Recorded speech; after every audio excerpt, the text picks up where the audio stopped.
NewGenGamers.com.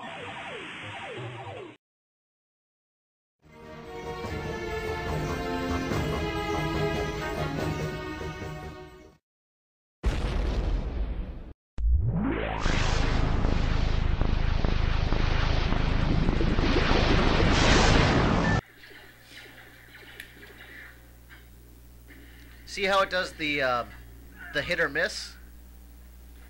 And then you did 2 damage to him.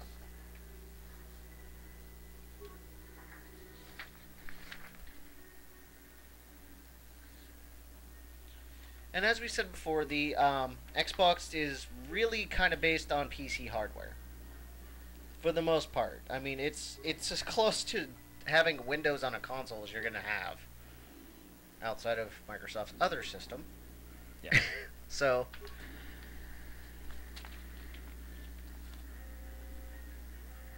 Now we're getting kind of deeper through the opening scene here. It's kind of opening with kind of one of those C's on the ship openings, kind of like the original Star Wars. And as you notice, you don't see stuff like Stormtrooper armor. So it's kind of like space, but more medieval. Because the Old Republic still relied on, like, metals and everything. I'm just afraid that I'm going to catch their stunt doubles. Keep firing, assholes! Yes.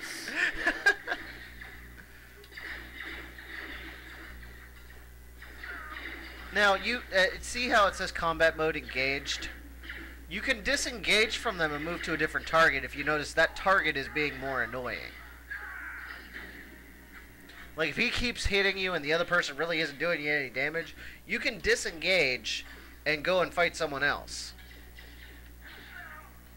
If that would give you more of an advantage.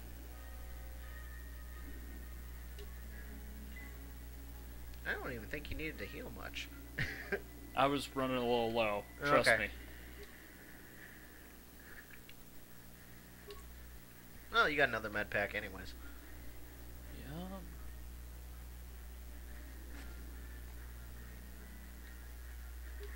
As you can see, you always can check all the remains for them. Have to loot the bodies. Loot the bodies. Alright. Which way did we come from here? What's that? Which way did we come from here? Follow the map. Right hand corner.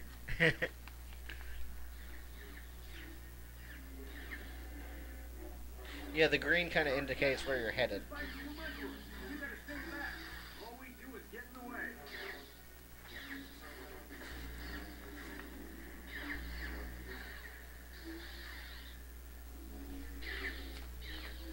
As we see a nice battle here between the NPCs. That was one of the Jedi accompanying Bastila. Damn, they could have used your help. She's dead, are you sure? Yeah, because something blew up behind her. Now you get to engage more of the enemy. So what do you think, Luke? Do you think we've taken a good look at this? I think this is a fantastic game and that we should keep playing it, but I don't know that we have the time. Yeah, definitely check this out if you haven't played it before. If you have, this is probably just a lot of us going, well, duh, this is awesome. Yeah. But yeah, check out Knights of the Old Republic if you get a chance. Alright, moving on.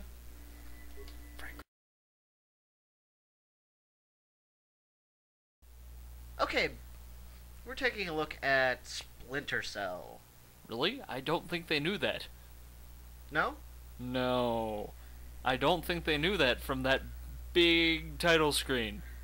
Maybe they were looking at something else for a second and just had the audio on. Possible. It's possible. We are on the interwebs. Okay. We're going to jump into a game here. You want to turn the difficulty down? This game can be... No, you can't turn the difficulty down. It's either normal or fucking difficult. Right. Just thought I'd throw that out there because this game isn't exactly easy. That's... If you didn't know that already. Of course, there's probably some of you out there that can just breeze through this, no problem. Pretty sure I'm not one of those people. Ooh. Yeah, it's got some decent graphics to it. Now, this is a stealth game. Kind of in the Metal Gear Solid vein, but it took that, again, that more realistic approach. Well, it's based off of books. Yeah, Tom Clancy books. Yup. Yep, indeedy. Now, you notice this engine, it's got some pretty good detail in it. It's actually Unreal Engine. Unreal Engine 2. Now, here's the thing. This one in particular was endorsed but not created by Tom Clancy. Ah. Yeah. And Sam Fisher was voiced by the awesome Michael Ironside. Nice. It was available on just about every platform that was out at the time, but this platform is pretty much the one it's remembered for. I mean, a lot of people probably played it on PS2, but this is typically the best version of it. It's closest to the PC, at least. And I'm pretty sure no one remembers it for GameCube. Not even you, because you're not a fan. You know, I tried to play this on GameCube. I even had the Game Boy Advance thing. It just didn't work. Sorry, I like my stealth in Metal Gear. No, Just a no, little bit easier to Snake's work the right call. I mean, after, you know, they created that movie with Kurt Russell. Yeah. The whole Escape from New York. Yeah. I'm pretty sure that's... Everyone remembers that. Now, here's another thing. Each version of the game had different content. It was kind of like each one had something different to offer to people. So if you bought it on GameCube, you had the Game Boy Advance thing, like I mentioned. The Xbox version in particular had 3 downloadable missions. It's also sold over 3 million copies. Most of those in the U.S. Very little, less than a million in Europe, and less than 6,000 in Japan. You know, now is a good time to mention how well the Xbox did in Japan. Apparently, the Xbox did not go over well in the Japanese market at all. Typically, most video game systems can at least get a decent foothold in Japan and kind of push their product. The Xbox, on the other hand, tried everything in their power. Limited edition Xboxes, giveaways, free stuff galore, free memberships, and it could not get a foothold in Japan. It seems that console was hated over there for some reason. I don't know if it's the xenophobia thing or if it's just the fact that they didn't want to support this particular console.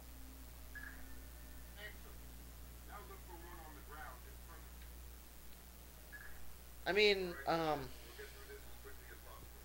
I think it sold even... I'd be surprised if it sold even 1 million units in Japan. I'm pretty sure it didn't get close. It was kind of ridiculous. Now, as you can see, this is more of the tutorial level. We did start a game on this, but as I said, this game is fucking ridiculous, so we didn't really what happened get to the far. game that we started on this? Because I didn't see an option to load. Oh, maybe it got erased or something. Well, we were Fair making enough. room for other stuff. But yeah, there were constant troubles in Japan for this console. I just didn't understand it. I mean, it's a good console. I guess maybe the idea here is that maybe it was too bulky. Yeah, like, because in Japan, I get the impression that... Space constraints. Yeah, that's the major thing. And with this being a big, heavy box, that didn't really go over as well. No. The GameCube sold quite well because it was a lot smaller in size. And the PlayStation 2 sold so well because of the DVD. DVD was a really big selling factor in Japan in the beginning. It was Sony. Yeah, Sony had done ridiculously well over there. But the Microsoft console, not so much. This game was developed by Ubisoft Montreal, and you play as Sam Fisher, Black Ops operative. That's pretty par for the course, though, I mean. Yeah. It's cool that they set up a little jungle gym for you. Yeah, yeah. We tried to set this up mostly so that you didn't have to watch us go through tutorials and openings for each game.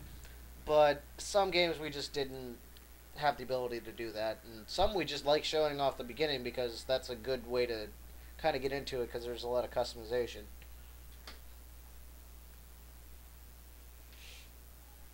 So, I think we're going to move on to the next console. Or the next console. Yeah, just hook up the GameCube. We'll move on to our next game here. It's a little more faster paced.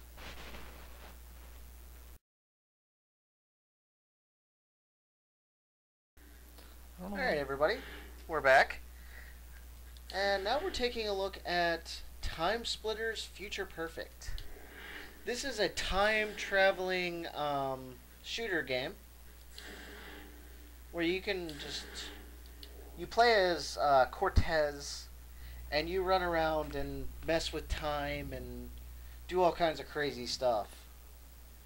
It's kind of a fun first-person shooter.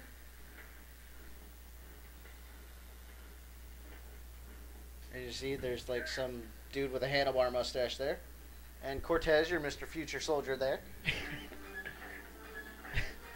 And they're really good with comedy in this game. Oh god. The comedy in this game is fantastic.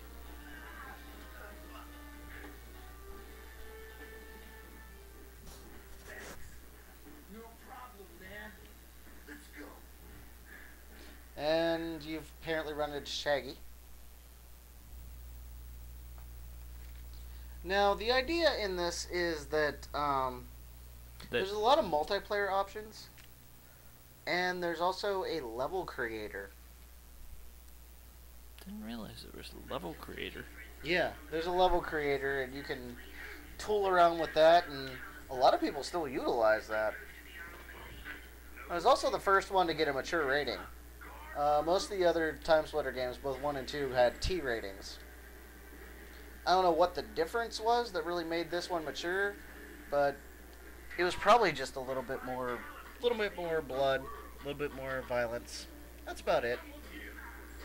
You could also system link this game for up to 16 players, so you could have a pretty decent LAN party with this one. Nice.